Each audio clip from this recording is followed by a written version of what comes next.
As we've already said, Saturday night is about recovery. It's about recovery in whatever area that is pushing you around. How about that terminology? Is that okay? I got a question for you. I meant to have the MC throw it out beforehand, and that is there one thing that you have learned from Saturday Night Live? Is there one thing that you've learned? And if so, would you like to say it real quickly to us? Anybody? One thing that you have learned? Yes, back in the back. You've learned that your life is not a wreck, okay? Oh, you learned that your life is a wreck. I don't know why you didn't know that in the beginning. You thought you had it together.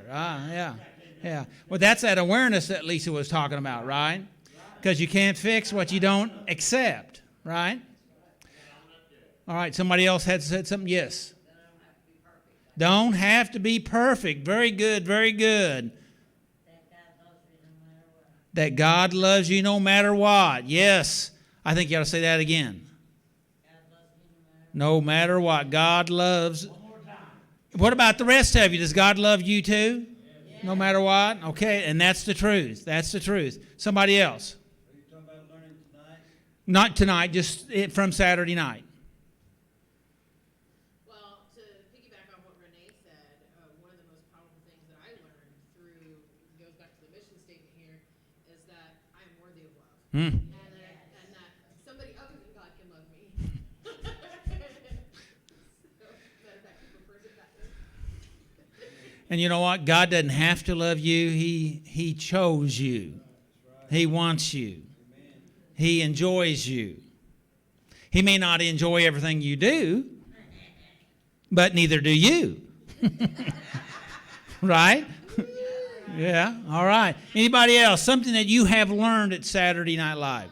Sometimes you have to change people, places, and things. Okay. And the people that you're like related to that is negative, try to limit your time with them sometimes. I hate to say that, but you know what I mean? Still have them in your life, but try to keep positive. Yes, that's called healthy boundaries. Yeah, Yes. Paul. Okay. Compassion and acceptance and how to treat people that way. That's good. That's good. Anybody else? Yes, sir.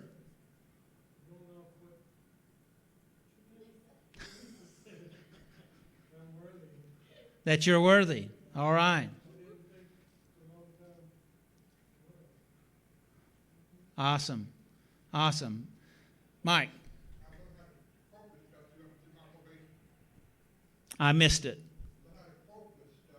How to cope with stuff. All right, very good, Mike. Yeah, good, yeah. Yeah, maybe you need to give me a few hints. So, anybody else? Okay, all right.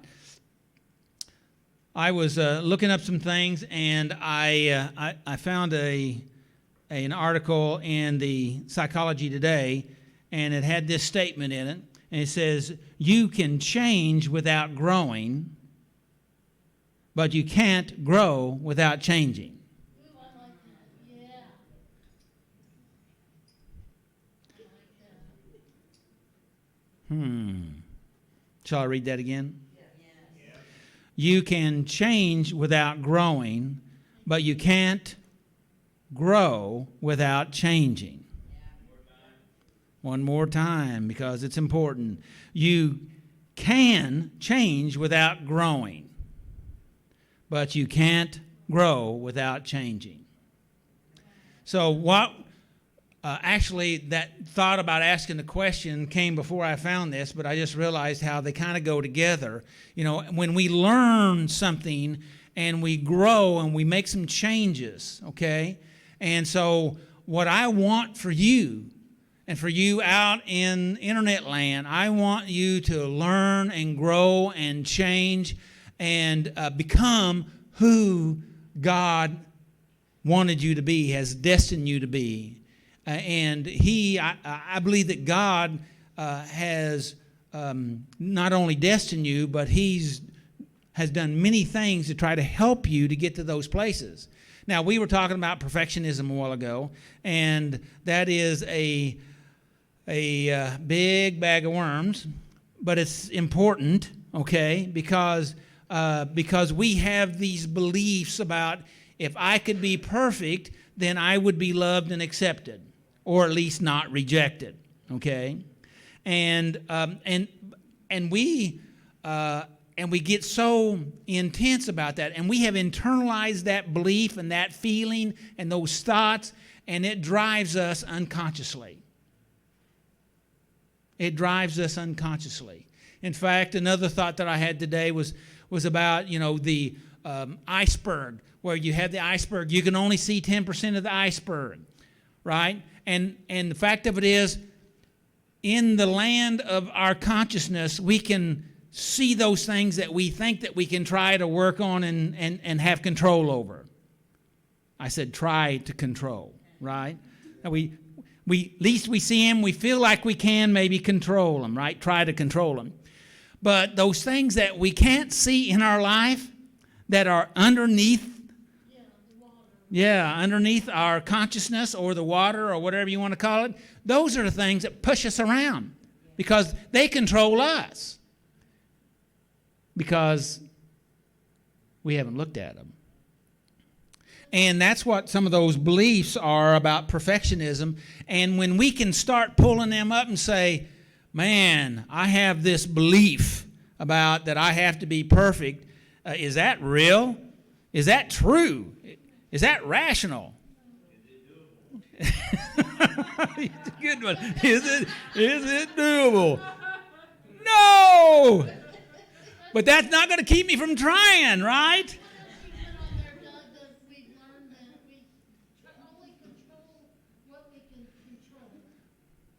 Well, what's within our control? We can only change that's within our control. The trouble is we try to control things or change things that's outside of our control. But when we're talking about here about bringing things into our awareness, and that's the reason why it's so important to be exposed to good information, to new stuff. That's the reason why I say study the steps. I want to encourage you not only study the steps and read the scriptures and tap into good information that will expose you to new information, because when you learn new stuff, then you can think differently. Does that make sense? Yes. And if you continue, neuroscience they say that we think between they used to say is between 50 and 70,000 thoughts a day, but now it's more like between 50 and 180 to 200,000 thoughts a day. But the thing of it is, if we keep thinking the same thoughts that we've always thought, then we're going to continue to do what we've always done. And how did that work out for you? Right? So what we have to do is we have to work on changing how we think. That's the reason why at the end of the night, I always say, make healthy choices, all right? Because if we have in our mind that I want to choose healthy choices, why do I want to choose healthy choices? Because that's what's in my best interest, right? How's it work out for you when you choose unhealthy choices? Not well at all, right? And so we have to be willing to practice to choose healthy choices. See, because a lot of our lives have been to avoid getting rejected.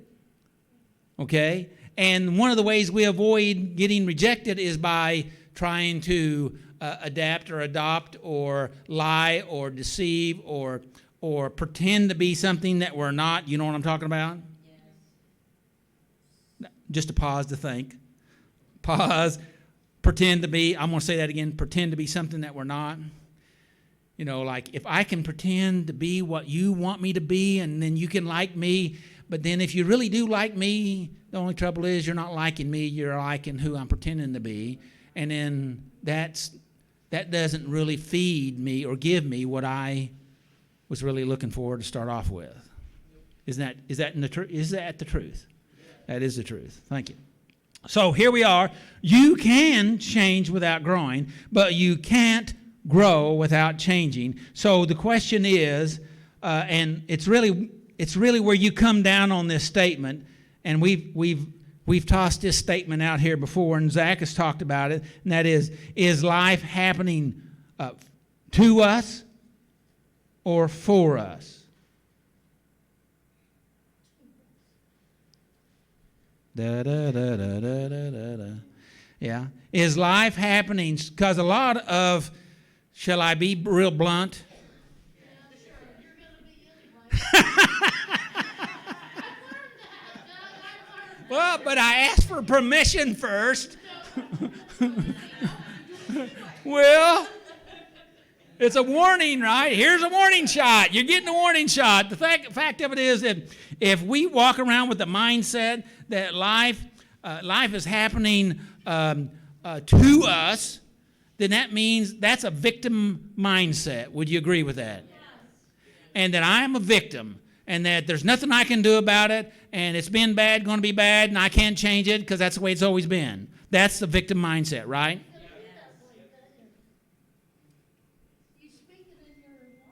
Yeah. And I know in my earlier years, I used to believe, well, I am the way I am, and there's nothing I can do about it, and I can't change. And guess what? As long as I believed that, that's exactly where I was. How about you? Pause for effect. Do what? Yeah, how did it, buddy? Yeah. Some thoughts you just got it, leave them alone. Well, but you don't know the thought. So anyway, Einstein said, when he was looking at the universe, he says, is the universe friendly to humankind? Yes. And he decided that there are so many things, and this meant a lot to me when I stumbled across this many years ago. There are so many things, he said, that has to go right every day throughout the entire universe, cosmos. He didn't use cosmos, but he was referring to everything. There are so many things that have to go perfectly correct, or we wouldn't have life. Yes, there are a few things that go wrong. But we are in a system. Think about it. In our body, our body is made in such a way that things go wrong, but it's designed to work on fixing itself, and it will fix itself if we allow it to, if we don't overstress it. Am I telling the truth? And so he says that his conclusion was the universe was friendly to humankind because well, that's the way the odds are. There's more right than wrong. Way more. Okay? Even though in our victim mindset, we say, well, there's just everything's wrong. Everything's wrong. And the fact of it is, your mindset, that's what you see, right? Because you don't, that's the reason why we talk about the gratefulness exercise so much, because we don't see the good things. All right? We don't see them. We cancel them out. We delete them right out of our computer, all the good things. They don't count. The only thing counts is bad stuff. Right? That sounds kind of weird, right? But isn't that how sometimes we work? That's when we have to grab a hold of our thinking. I slowed that down on purpose. We have to grab a hold of our thinking, and we have to direct our thinkings, I don't know if that's a word or not, thinkings, to where we want it to go instead of where it wants to go. Yes. Right? Our thoughts, thinkings, thoughts. Yeah. Our thoughts. And see this line right here? I wanted a straight line, but this is as close as we're going to get. It's not connected to anything. It's just a line. But when we make a decision that we're going to go a particular direction, we walk down this line.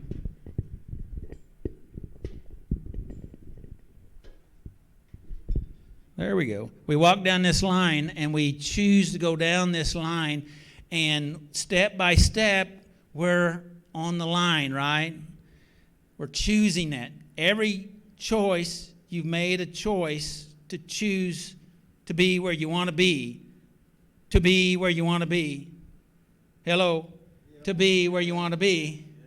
What about when you get pushed around by some of those urges or thoughts or just crazy thinking?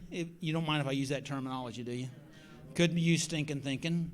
And what if you say, well, I've taken 3 good steps, so maybe I'll take a break and go over here just for a second. How many have ever done that? One step, just one step. I'm just going to do one, right? Yeah, that's how it works. One won't get you, right? Is that right? No, that's a lie. That's a lie. That's a lie. It's a lie. It's a lie. Just one drink, one hit, one rage, one sexual adventure, or I'll just flirt, or I'll do something, right? Well, I know that I have addictive personality, but the doctor gave me a prescription, so I know that it's okay, and rationalizing. And we can do that. But you know what the truth is. You know where the line is. You know, how did it work out for you last time? You're going to, one step. I know it's hard to stay on the line, right? But you have a line. Don't we have a line? And we get to choose whether we're going to stay on the line. Now, I choose to make a choice and go off the line, but do I take responsibility for going off the line? No, it's somebody else's fault. Okay? All right? Yeah. And you know, I had a guy almost hit me this week. He ran a yield sign. He was working on his phone, and I had my grandkids with me, and I slammed on. Do you know anti-lock brakes don't lock up? You keep moving when you slam those things on. And I slammed on the brakes and started turning, you know, and when I did hit some gravel, some of them locked up, but it's a real weird feeling when your brakes don't brake. I don't know if you've ever noticed that or not. Yeah, that's what they were doing. And actually, no, I did not. I really didn't. Whitney was with me, and she wasn't too pleased with him, but she didn't say anything. She didn't curse or anything out loud that I know of. Max wasn't happy because his cell phone that he was playing on fell off on the floor. He wasn't too happy, but the fact of it is, and I'll be honest with you, I just let it go. Why is it going to do me any good to be mad at a guy that I don't even know, that I hardly even saw, because I looked at him for just a second or two. Why should I hold on to that? What good is it going to do me? Let me ask the other question. What harm would it do me if I did hold on to it? It would have showed Max and Quincy that they might have thought, not to be mean, but then now you'll affect everybody, as you say. Well, that's true. It would affect them, but right now we're just dealing with ourselves. But yeah, there is a ripple effect. There is a ripple effect. So here we are. We're on the line, and I know it's hard. But if we do stumble and slip, or we lose our balance, the object is not to visit where we fell. The object is to get back on the line. right? Now, that may sound too rigid, okay? But you're safer by moving this direction, aren't we? Next question is, I drew the line, I know where I want to go, but if I keep circumventing my plan, how am I going to get where I want to go? If I keep stepping off the line, how am I going to get there? Oh, I'll get mad at myself for stepping off the line. Call tow truck. Yeah. Pray the Holy Spirit to help you. But the fact of it is, calling somebody when you're in that place. I had a weird experience this week. I'm going to tell you another story. Is that okay? I'm going to do it anyway. So, I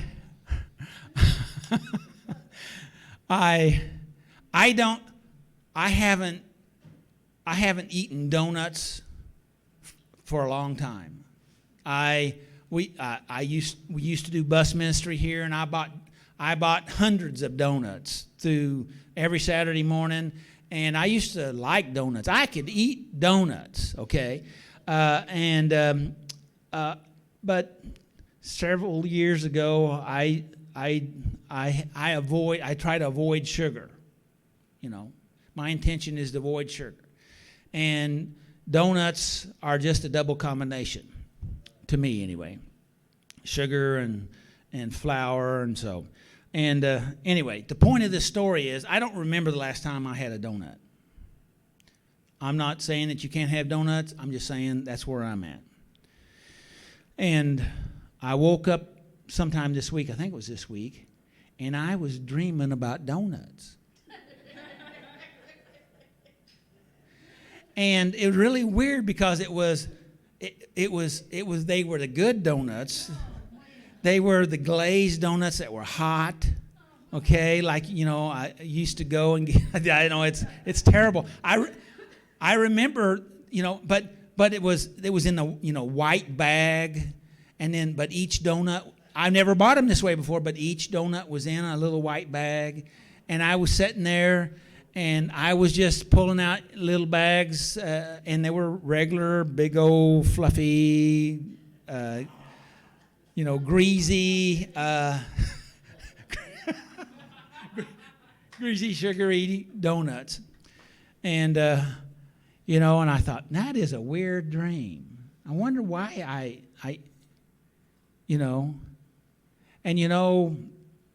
I thought about that dream, and I was wondering about that dream, and I have not had a donut. But I got to thinking, well, maybe, those things go through our minds sometimes, even about stupid stuff like a donut, okay? And I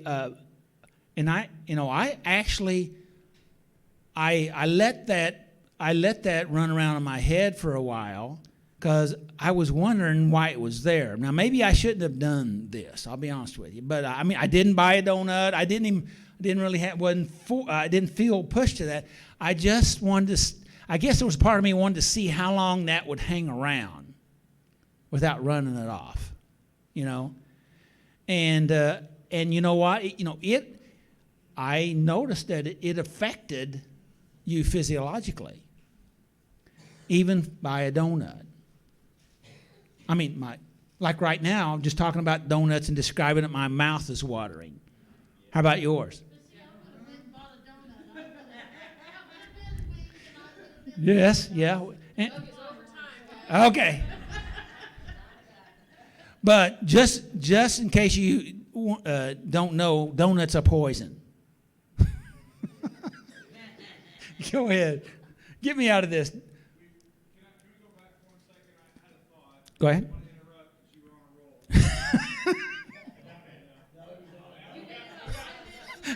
It was a donut, not a roll. Okay.